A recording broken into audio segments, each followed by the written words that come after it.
Hi friends, Aaron ഡോക്സിൻ്റെ പുതിയൊരു വീഡിയോയിലേക്ക് എല്ലാവർക്കും സ്വാഗതം. ഇന്നലെ നടന്ന മത്സരത്തിൽ ചാമ്പ്യൻസ് ലീഗിൽ അത്ലറ്റിക്കോ മാഡ്രിഡ് വേഴ്സസ് ആഴ്സണൽ മത്സരത്തിൽ രണ്ട് ടീമുകളും 1-1 സമനിലയിൽ പിരിഞ്ഞിരിക്കുന്നു. വളരെ മികച്ച പ്രകടനമാണ് അത്ലറ്റിക്കോ മാഡ്രിഡും ആഴ്സണലും പുറത്തെടുത്തത്. ഇന്നലെ നടന്ന മത്സരത്തിൻ്റെ 44-ാമത്തെ മിനിറ്റിൽ ആഴ്സണലിന് അനുകൂലമായി ഒരു പെനാൽറ്റി ലഭിച്ചു. കിക്കെടുത്ത ഗ്യോക്രസിന് ഒട്ടും പിഴച്ചില്ല. പന്ത് നേരെ ഗോൾ കീപ്പറെ മറികടന്നുകൊണ്ട് വലയിലേക്ക് പോയി. 52-ാമത്തെ മിനിറ്റിൽ അത്ലറ്റിക്കോ മാഡ്രിഡിന് ഒരു പെനാൽറ്റി ലഭിച്ചു. കിക്കെടുത്ത ജൂലിയൻ അൽവാരസ് എന്ന അർജന്റീനിയൻ സൂപ്പർ താരം വലയിലേക്ക് പായിച്ചു.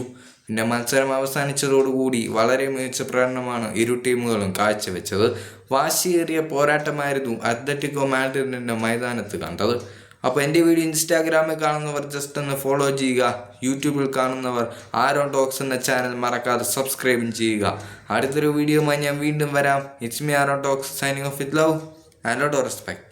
Thank you.